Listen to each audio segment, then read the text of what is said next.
이재명 경기도지사가 23일 국회의원 회관에서 열린 소부장 산업 육성 방안 토론회에서 일본의 경제 침략과 코로나19로 인한 경제 위기를 기술 강국으로 성장하는 전화위복의 기회로 삼겠다는 뜻을 밝혔다.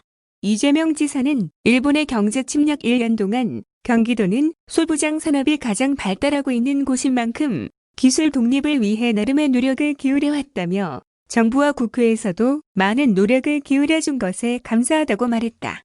이어 이 지사는 최근 코로나19라는 엄청난 경제 위기를 맞았지만 옛 말씀처럼 위기는 얼마든지 기회로 만들 수 있다며 이제 경제 종속, 기술 종속에서 벗어나 기술 독립, 경제 독립, 기술 강국으로 거듭나야 할 때다. 국회에서 좋은 방안을 주면 경기도에서도 적극 노력하겠다고 덧붙였다. 경기도와 국회의원 36명이 공동 주최한 이날 토론회에는 중앙정부, 지자체 및 유관기관 업무 담당자, 기업인 등 관계자 50여 명이 참석했다. 토론회는 주영창 차세대 융합기술연구원장이 좌장으로 나선 가운데 박동일 산업통상자원부 소재부품협력관이 소부장 산업 정부정책 및 발전 방향을, 성명조 경기연구원 박사가 경기도 소부장 산업 육성 방안을 주제 발표한 후 각계각층 전문가들이 참여하는 지정 토론 순으로 진행됐다. 참석자들은 코로나19, 미중 무역전쟁 등으로 바뀌는 글로벌 공급망 변화에 맞춰 기술 독립을 넘어 기술 강국으로 도약할 수 있는 기반을 마련하도록 제도적 차원에서의 지원책이 필요하다는 데 목소리를 같이 했다. 안기현 한국반도체 산업협회 상무는 소부장 산업 육성을 위한 규제 합리화에 중앙, 지방정부가 적극 나서야 한다며 기술 이전 활성화를 위해 세제 혜택을 강화하고 기업 투자의 우호적인 환경을 조성해야 한다고 말했다. 김창한 삼성전자 전무는 시스템 반도체 생태계의 경쟁력 강화는 장기적 관점에서 접근이 필요하다며 정부에서 지속적으로 관심을 갖고 부지, 전력, 용수의 안정적 공급에 나서달라고 주문했다. 박용근 SK하이닉스 부사장은 미국, 중국 등 주요국들이 4차 산업혁명 주도권을 위해 반도체와 소부장 산업 육성을 위한 각축전을 벌이는 중이라며 글로벌 산업전쟁에서 이기려면 정부, 지자체, 기업이 힘을 합쳐 반도체 기업과 소부장 업체 간 테스트베드 구축을 적극 지원해야 한다고 말했다. 김병옥 주 동진세미캠 부사장은 테스트베드의 실효성을 높이기 위한 단계별, 분야별 집중 투자와 함께 기술 개발 투자를 통한 기업 발전 선순환이 되도록 세액공제 확대 등이 이루어져야 한다고 의견을 제시했다. 조진우 한국전자기술연구원 본부장은 가장 시급한 과제는 선학연 협력을 통한 공급망 안정화라며 정부에서는 산학연이 함께하는 테스트베드, 역량 강화 및 역할 확대를, 수요 기업은 성능 및 양성적 합성 검증을 지원하는 등 빠르게 제품화로 연계되도록 종합 지원을 해야 한다고 제안했다. 류광혁 경기도 경제실장은 이제 글로벌 가치 사슬의 재편은 불가피한 상황이라며 핵심 품목 연구개발, 수도권 규제 해소, 투자 유치 활성화 등 지역 내 생산 기반을 강화하도록 국가 차원의 대비가 필요하다고 밝혔다. 도는 지난해부터 기술 독립을 위해 글로벌 소재 부품 장비 산업 생태계의 거점 조성이라는 비전 아래 3대 전략 10개 과제가 담긴 경기도형 소재 부품 장비 산업 육성 기본 계획을 수립 중이다. 향후 용역 결과와 토론회 등을 바탕으로 기본 계획을 완성, 이를 토대로 향후 5년간 연구개발, 판로 지원, 인프라 구축 등에 최소 2천억 원 이상의 예산을 투입할 예정이다. 다음은 비정규직 고용 불안정성 보상을 위한 차등 지급 설계 뉴스입니다. 경기도가 내년부터 기간제 근로자 등 공공부문 비정규직의 고용 안정을 위해 고용 불안정성에 따른 보상금을 지급하는 방안을 도입한다. 이재명 경기도지사는 최근 자신의 SNS를 통해 이 같은 내용의 경기도 비정규직 고용 불안정성 보상을 위한 차등 지급 설계를 공개하며 이 같은 사업을 추진하겠다는 뜻을 밝혔다. 이 지사는 같은 일을 한다면 직장이 안정적인 노동자와 불안정 노동자 중 누구에게 더 많은 임금을 주어야 하나? 우리는 비정규직이라는 이유로 불안정한 노동자에게 보수를 오히려 덜 주어 중복 차별을 한다며 경기도가 공공부문만이라도 정규직보다는 비정규직에게 비정규직 중 고용기간이 짧을수록 더 많은 보수를 지급하기로 했다고 추진 배경을 설명했다. 이 지사가 공개한 설계에 따르면 사업은 기본급의 최소 5%를 기준으로 고용 불안정성에 비례해 보상수당을 차등 지급하는 방식으로 추진될 전망이다. 이 같은 기준은 해외 사례와 경기연구원 연구 결과, 임금 상승률 등을 고려한 결과다. 실제 프랑스는 총 임금의 10%를 고용 불안정에 대한 보상수당으로, 호주는 15에서 30%를, 스페인은 5%가량 추가 임금을 지급하고 있다. 지원 대상은 경기도 소속 및 공공기관에서 직접 고용 중인 기간제 노동자 2,094명이다. 도는 근무기간이 짧을수록 고용 불안정성이 크다는 점을 고려 근무기간별 보상 지급률을 최대 10%까지 상향하는 방안을 검토 중이다.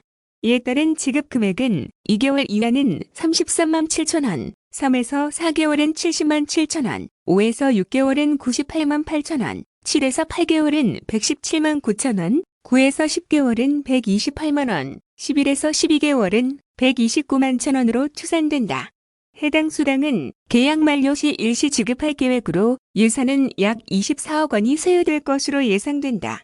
향후 도는 도의회 협의를 거쳐 사업 내용을 구체화한 후 2021년도 경기도 예산 편성 세부 지침에 반영해 내년부터 시행에 들어갈 방침이다. 다음은 경기도형 뉴딜 뉴스입니다. 정부가 코로나19 위기 극복을 위한 전략으로 한국팜 뉴딜을 추진하고 2025년까지 160조를 투입하겠다고 밝힌 가운데 경기도가 정부와 공조해 2022년까지 5조 3,800억 원을 투자해 32만 개의 일자리를 창출하는 내용을 담은 경기도형 뉴딜을 추진한다. 이용철 경기도 행정위 부지사는 23일 도청 브리핑룸에서 기자회견을 열고 코로나19 이후 과학기술혁명은 디지털 경제를 가속화시키면서 미래로만 여겼던 4차 산업혁명의 변화를 앞당기고 있다며 이에 대비하기 위해 공정한 세상으로의 사회적 전환을 위한 경기도형 뉴딜 정책을 추진한다고 밝혔다. 경기도형 뉴딜은 데이터를 도민품으로 저탄소, 도민과 함께 도민 삶의 안전망 구현, 3개 분야의 9개 중점과제, 18개 실행과제로 구성됐으며 69개 주력 사업을 위해 2022년까지 총 5조 4천억 원을 투입할 예정이다. 도는 이를 통해 시간제 일자리 등을 포함해 총 32만 개의 일자리가 창출될 것으로 예상하고 있다. 먼저 데이터 분야에서는 디지털 자산 공유를 위한 공공 플랫폼 확충, 미래 산업을 위한 디지털 제조 환경 조성, 디지털 생태계 정보 격차 해소를 중점 과제로 삼았다. 2,180억 원을 투입해 6,990여 명의 일자리를 창출한다. 대표적 사업으로는 도민 참여 데이터 전처리 일자리 추진이 있다. 이 사업은 데이터 전처리 과정 운영과 온라인 교육 훈련 프로그램 등 빅데이터 산업인력 양성 교육과 연계한 사업이다. 교육생에게 공공 데이터나 기업이 요구하는 데이터 전처리 과제를 제공해 과제 수행 건별로 참여 포인트를 지역화폐로 지급한다. 도는 데이터 관련 기업의 데이터 확보 어려움을 줄이고 공공은 기업이 활용 가능한 유용한 공공 데이터를 확보함과 동시에 도민 누구나 참여할 수 있는 데이터 비대면 일자리를 만든다는 장점이 있다고 보고 있다. 이를 통해 도는 74명의 일자리를 창출할 것으로 예상했다. 이 밖에 도는 가맹정보, 플랫폼 운영, 소재, 부품, 장비 산업 자립화 등 제조업 분야 중소기업 디지털 전환, 지원, 학습 소외계층 1:1, 학습 지원, 플랫폼 운영 등으로 미래 첨단 산업 육성 기반을 구축하고 디지털 불평등을 해소한다. 저탄소 분야는 기후변화 대응 생태, 안전망 구축, 저탄소 산업 구조 전환 통한 경제 활성화, 도민 참여, 저탄소 에너지 사회 구축이 중점 과제다. 2조 7,900억 원을 투입해 일자리 25,200여 개를 만든다. 도는 2027년까지 1조 9,203억 원을 투입해 자원회수시설 14곳, 음식물 자원화시설 10곳, 생활자원회수센터 16곳을 신증설할 계획이다. 이 시설들이 하루에 처리하는 폐기물은 최대 6천여 톤에 이른다. 폐기물 및 저음제 활용 서비스 일자리도 22년까지 7,813개 창출할 것으로 예상된다. 이와 함께 도민이 직접 참여하는 경기도형 주택용 태양광 보급 사업, 전력 자립 10만 가구, 프로젝트, 도민생활권, 분리형 그린에너지 축산단지 조성, 친환경, 저탄소 교통수단 구축, 공공건축물, 그린 리모델링, 수열에너지를 도입한 광명시흥, 도시첨단산업단지 조성 등을 추진한다. 경기도형 뉴딜 정책의 핵심인 안전 분야는 사회안전망과 관련된 고용안전망 강화, 디지털 사회의 안전 인프라 구축, 안전 기반의 돌봄 경제 활성화를 주요 전략 과제로 수립했다. 2조 3,750억 원을 투입해 28만 4,500여 개의 일자리를 창출한다. 이를 위해 도는 건설안전 정책의 효율성과 건설 행정의 투명성을 강화하기 위해 37억 원을 들여 21년까지 건설안전 정보 시스템을 구축한다. 도발주 건설공사를 대상으로 건설 현장 안전관리 이력을 포함한 건설공사 전 단계 디지털화가 주요 내용이다. 중장기적으로는 시군 발주와 민간 건설공사에도 이를 확대할 계획이다. 이 밖에도 도는 고용 지원을 강화하는 건설 일자리 구인구직 플랫폼, 사회적 일자리 사업과 고용 안전을 지원하기 위해 관련 정책을 홍보하는 노동관이 서포터즈 운영, 기관별로 흩어져 있던 아이돌봄 서비스의 종합 포털 시스템 구축 등을 실시할 계획이다. 도는 이런 추진 계획을 도입해 민관위원들과 지속적으로 논의하면서 세부 계획을 구체화하고 추가 사업 반영 등도 검토할 예정이다. 다음은 불법 파라솔 영업, 어업행위 등 집중 수사 뉴스입니다. 경기도가 깨끗한 경기바다 만들기에 나선 가운데 특별사법경찰단이 오는 8월 1일부터 31일까지 바다 내 불법 행위에 대한 집중 수사에 나선다고 23일 밝혔다. 수사 대상은 궁평, 제부, 방아머리 등 도내 해수욕장과 전곡항, 궁평항 등 도내 33개 항포구 등이며 바다에서 이루어지는 불법어업도 포함된다.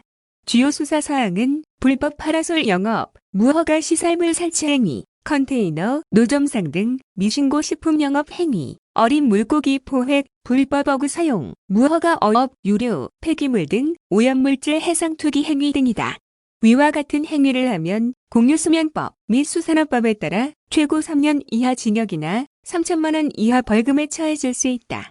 특히 유류, 폐기물 등 오염물질 해상 투기 행위는 해양환경관리법에 따라 최고 5년 이하 징역이나 5천만 원 이하 벌금까지 처해질 수 있다. 인치권 경기도특별사법경찰단장은 그동안 도내 해수욕장, 항포구 등 바다에서 반복됐던 불법 행위를 없애고 도민의 품에 깨끗한 바다를 돌려주기 위한 것이라며 하천에 이어 바다에서도 공정이 실현되도록 불법 행위에 대해 강력하게 대응할 계획이라고 말했다.